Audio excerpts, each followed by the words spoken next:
सुप्रभात बच्चों, प्रस्तुत है आज का सुविचार। आज का सुविचार है समस्त सफलताएं कर्म की नींव पर आधारित होती हैं। इसका तात्पर्य यह है कि यदि आप कर्म करेंगे तो आपको सफलता अवश्य मिलेगी। गीता में भी भगवान श्री कृष्ण ने अर्जुन को कर्म करने का ही संदेश दिया था, इसलिए हमेशा कर्म करना चाहिए। धन्यवाद। Good morning. अब बारी है टुडेज वर्ड यानी आज के शब्द की। तो आज का शब्द है obtain, OBTAIN, obtain. Obtain means होता है प्राप्त करना या हासिल करना।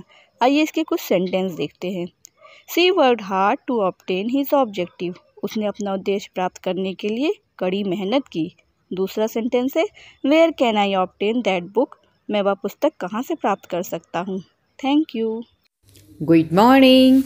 अब प्रस्तुत है आज की पहेली। तो बताइए, जितनी तेज आप भागते हो इसे पकड़ना उतना ही मुश्किल है।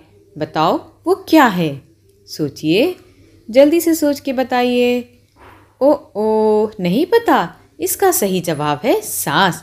जब हम तेजी से दौड़ते हैं तब हमारा हार्ट तेजी से पंप होता है और हमारे शरीर को ज़्यादा ऑक्सीजन की ज़रूरत होती है। इसीलिए कभी कभी दौड़ते समय हमारी हार्ट बीट 1.5 गुना तक बढ़ जाती है। इसीलिए दौड़ते समय कभी कभी हमारी सांस बहुत तेजी से चलने लगती है। Have a good day. Thank you. Good morning बच्चों, कैसे हैं आप?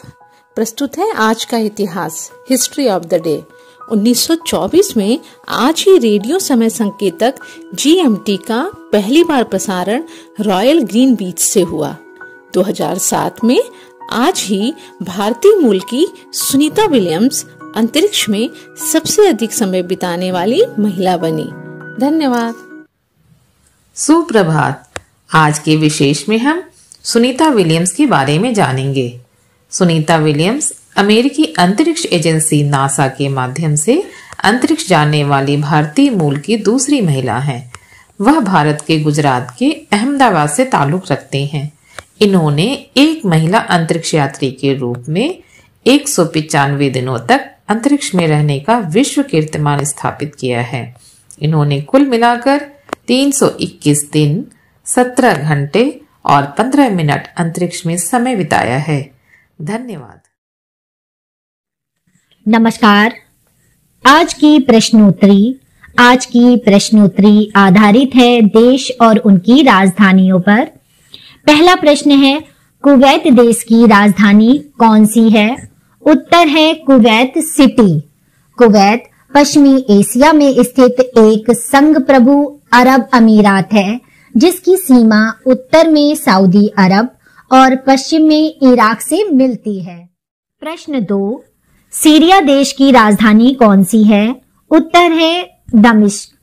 सीरिया आधिकारिक रूप से सीरियाई अरब गणराज्य दक्षिण पश्चिम एशिया का एक राष्ट्र है। प्रश्न 3, लेबनान देश की राजधानी कौन सी है? उत्तर है बेरूत। लेबनान आधिकारिक रूप से लुबनान गणराज्य पश्चिमी एशिया में भूमध्य सागर के पूर्वी तट पर स्थित एक देश है। इसके उत्तर और पूर्व में सीरिया और दक्षिण में इजराइल स्थित है। प्रश्न 4, कजाकिस्तान देश की राजधानी कौन सी है? उत्तर है एस्टाना। कजाकिस्तान यूरेशिया में स्थित एक देश है। क्षेत्रफल के आधार से ये दुनिया का 9वां सबसे बड़ा देश है। आज के लिए इतना ही। धन्यवाद। शुभ प्रभात। आज का बाल गीत अंगूर।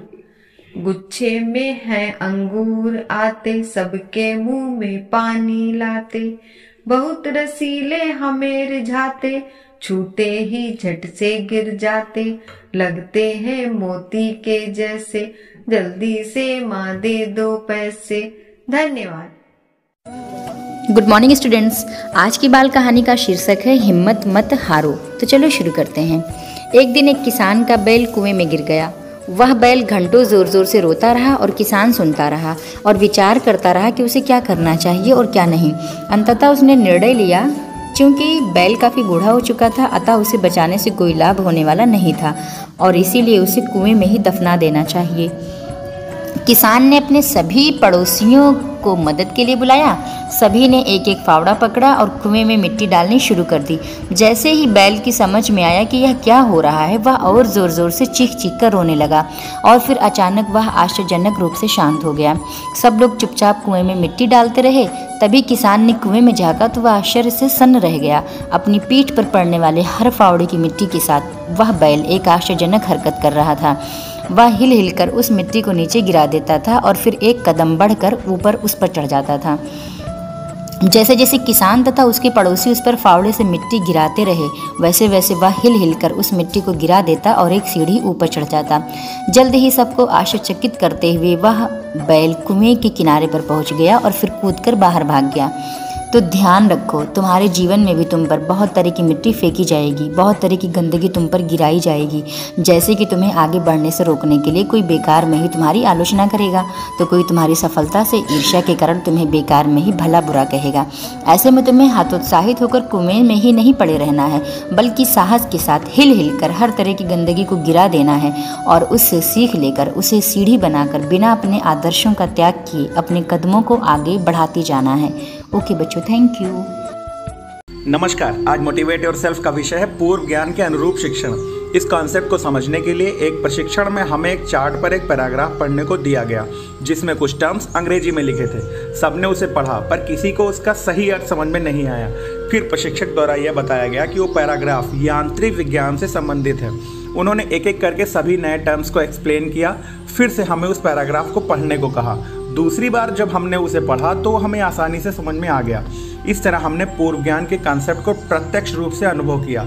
जब भी हम बच्चों को कुछ नया पढ़ाएं तो इस बात का विशेष ध्यान रखें कि उस पाठ से संबंधित बच्चे का पूर्व ज्ञान कितना है। चाहे वो कहानी हो, कविता हो या गणित का पाठ हो, आप सबसे पहले उसे परिवेश से जोड़ें। उस पाठ को पहले आसान शब्दों में एक सार समझाएं। अगर कोई नया शब्द आ रहा हो तो उसका अर्थ सरल शब्दों में बताएं। फिर मुख्य पाठ सामग्री पर आएं। पहली बार में हम वही चीज़ें समझ पाते हैं जिसकी कुछ ना कुछ स्मृति हमारे मस्तिष्क में पहले से हो। यदि बच्चा सिर्फ आपको कॉपी कर रहा है, बोलने में या लिखने में वह समझ नहीं रहा, तो आपका वह पाठ पढ़ाने का उद्देश्य नहीं पूरा हो सकता। इस विषय पर आप भी अपने विचार साझा कर सकते हैं। धन्यवाद। आपका दिन शुभ हो।